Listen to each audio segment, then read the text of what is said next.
Motorola Razr Plus is a new foldable phone from Motorola that has a sleek design, a large 3.6-inch front display and a 6.9-inch inner display with a 165Hz refresh rate. It also has a 12MP main camera, a 13MP ultrawide camera, a 32MP front camera and some fun features like photo booth mode and flex view mode. It runs on a Snapdragon 8 Plus Gen 1 chipset, has 8GB of RAM and 256GB of storage too.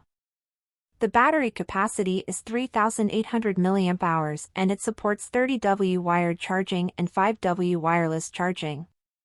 It comes in 3 colors, Infinite Black, Glacier Blue and Viva Magenta.